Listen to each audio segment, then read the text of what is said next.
Actors Equity Association is the stage union. There are other unions based on the where the performance takes place. Radio City Music Hall is a different union jurisdiction than Equity. There's a variety artists union, so it's kind of whatever your performance is. There's a union for it. There's a professional organization for it at all levels.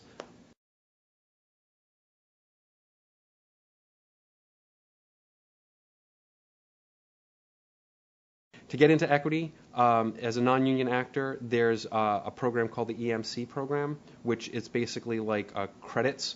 The number of weeks you work at a union theater that has the program in place, you accumulate points, and then when you get to a certain number of points, you can then join the union.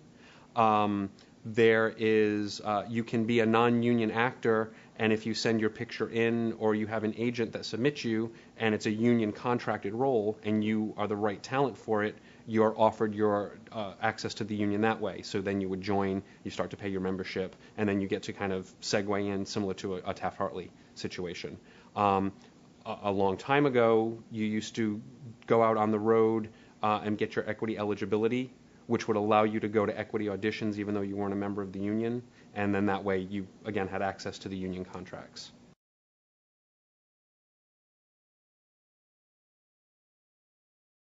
There's a lot of non-union in town, not at the Broadway level, but at the other levels there are non-union talent. Tours go out completely non-union.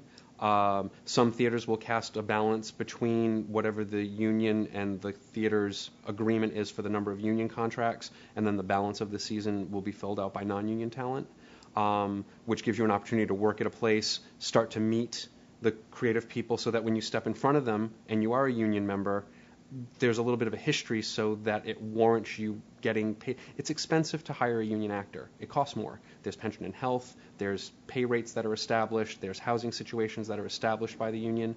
And, if you're one of many unknown people, well, who would you pick? You pick people people you have history with, people are going to do the job. So I just think it helps to stay non-union for as long as you can. Garner as much experience as possible, network yourself really well so that when you are ready to join the union, when you're ready to join the union, you're able to, what am I trying to say? What I'm trying to say is staying non-union as long as possible gives you an opportunity to meet people when it's less expensive to hire you, and therefore when you become a union member, it makes more sense.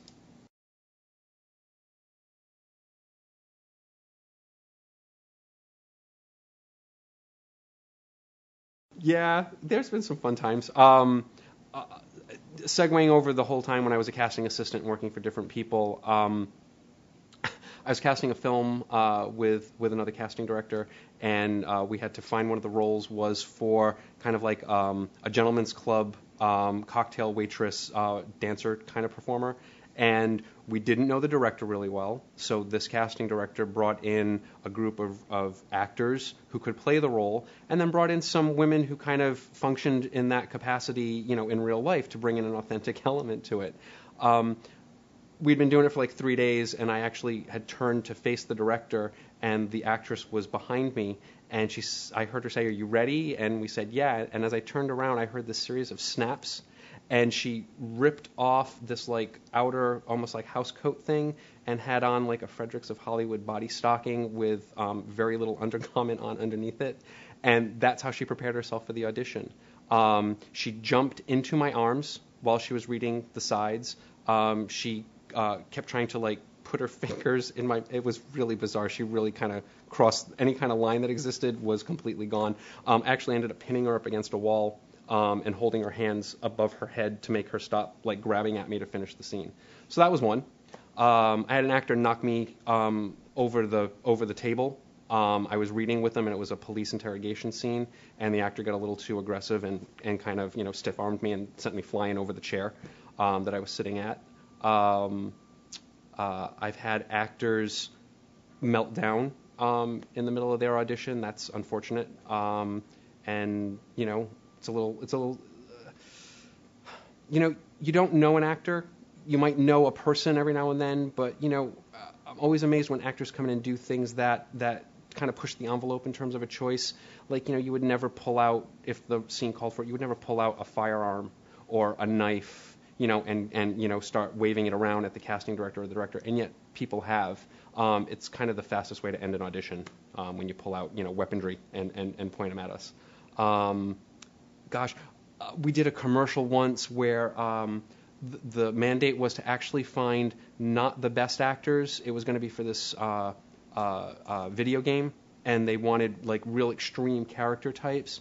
So they asked us to bring in like kind of a lower tier of actor, and it was a hard casting because these actors didn't know they were being asked to be brought in because they weren't good. They were doing the best they could, but their training didn't warrant some of their choices, and so they just did a lot of like really over the top crazy things that would never work in a normal audition, and that actually is what got some of these people booked, is that they were acting so, not typically. What else? It's great when you get to audition people that you have watched their careers, and you watch someone on television and suddenly they're auditioning for you for a project, and just to be that close to somebody who you admire and who you respect is always really great. We've met some interesting people on that regard. Getting to act with them sometimes as the reader, and you get to actually create a moment with somebody like that. That makes for a really great day, and that's been some fun in the past. I worked on a film once where the executive producer was a very tough, not a lot of words spoken kind of person, never took their sunglasses off in the audition room, and while the auditions were going on, a phone call came in, and it was from a very high-profile celebrity in Los Angeles who demanded to speak to the producer right then. I happened to not be in the audition room, and I literally was holding a phone during an audition, opening the door, trying to get into this producer while two actors were acting, while the person I was working for was staring at me like they were going to kill me because I interrupted an audition. I gave the woman the phone, and she just held it in her lap and didn't talk to them until the audition was over. So, it was kind of a rough moment. I can't think of any others off the top of my head.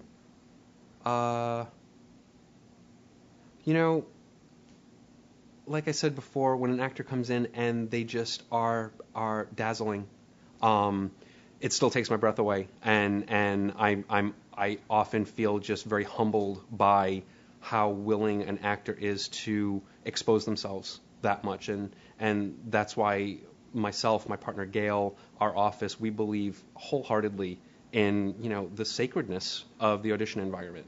When the reality TV show stuff started, I hated it because I felt that they went into a place where you weren't supposed to bring cameras. Well, now clearly that mandate has, passed, and if you're getting paid for it, I guess you can allow people to watch you do stuff. But in our auditions, we believe very strongly in keeping that safe and secure, and what happens in the room stays in the room.